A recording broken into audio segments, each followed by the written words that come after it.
ہیں ہمیں ان مسائل میں. میں ان مسائل میں الجھنے والا نہیں ہوں. ہم نے قوم کی خدمت کرنی ہے, پاکستان کے عوام کی بات کرنی ہے. یہ بھی میں عوام کی بات کر رہا ہوں جو عوام کے ساتھ زیادتیاں ہو رہی ہیں. پاکستان کے اندر عزاداری سید الشہداء, میں بار بار کہتا ہوں یاد رکھ لو, اسلو شہری آزادی اور بنیادی حقوق کا مسئلہ ہے. مجلس اعظام میرے بنیادی حقوق میں شامل ہے. میں کہہ چکا ہوں, اس کے لیے کسی اجازت نامے کی ضرورت نہیں ہے. میں جانتا ہوں اس کسی جلوس کے لیے دنیا کے اندر تمام کام ہو رہے ہیں. اگر کوئی اور پروگرام ہو تو اس کے لیے اجازت نامے کی ضرورت نہیں ہوتی, تو مجلس کے لیے اجازت نامہ کیوں ضروری ہے؟ اب جس بات پر زور دیا جا رہا ہے, یہ محرم مشکل میں ہے, مشکل میں ڈالنے کی کوشش کی جا رہی ہے, لیکن کربلا والوں نے ہمیں مشکل سے نمٹنے کا طریقہ سکھایا ہے.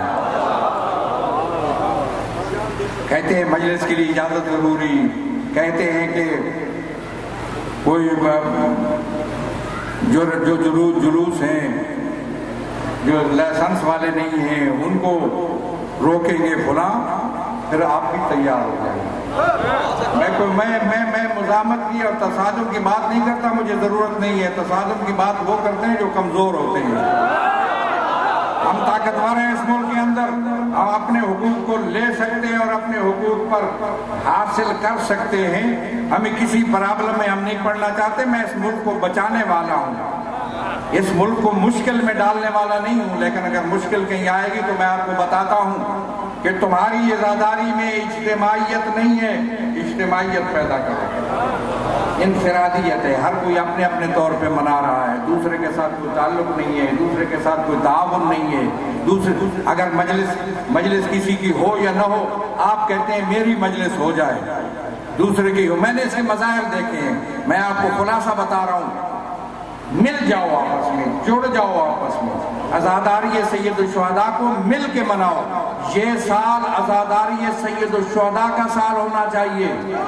عزاداری کو پورے شوکت کے ساتھ, پورے اہتمام کے ساتھ اس سال منایا جانا چاہیے. شرکت زیادہ سے زیادہ ہونی چاہیے. میں کنٹینروں کے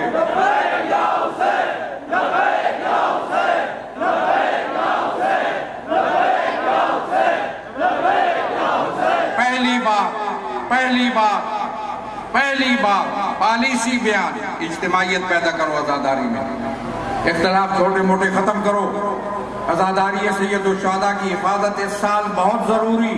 ذاکر, خطیب, واعظ, مقرر, مولوی, علماء تمام مل کر عزاداری سید الشہداء کے اندر اجتماعی سوچ پیدا کریں, انفرادیت سے ہٹیں اور مل کر عزاداری منانے کی کوشش کریں.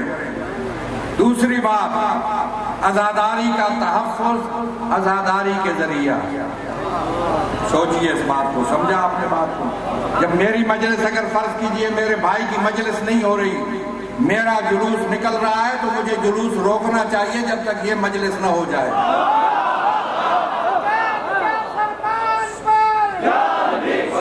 نکات ہیں سوچنے کے,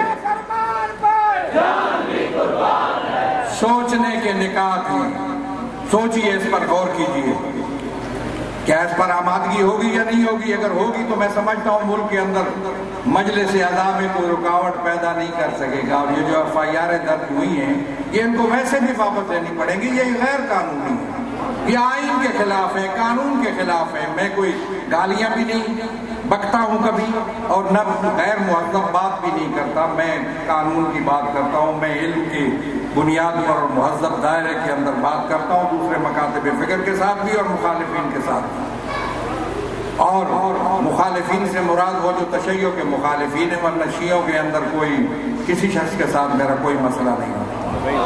مجھے کل کسی نے کہا کہ فلاں شخص کہہ رہا تھا کہ میں بھی آتا ہوں, ان کو بلائیے. میں نے کہا میرا کسی مسئلہ نہیں ہے, مجھے آنے کی ضرورت نہیں. سمجھ لیجیے اس بات کو.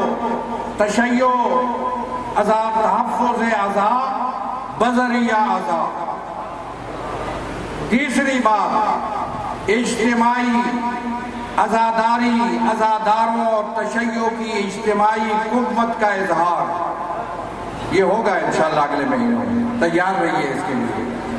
پھر بہانے نہیں چلیں. ذمہ داری صرف میری نہیں ہے کہ میں عزاداری کے لیے کام کروں. تم میں سے ہر شخص ذمہ دار ہے.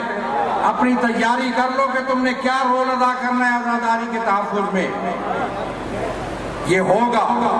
صرف کافی نہیں ہے سید الشہداء کے مصائب و آلام کو یاد کرنا. البتہ ظاہر ہے ان مصائب کو یاد کرنا بھی ضروری ہے، اس لیے کہ انہی سے تو ہمیں جذبہ ملتا ہے، انہی کے ذریعہ تو ہمیں تحرک ملتا ہے، انہی کے ذریعہ ہمیں جد و جہد میں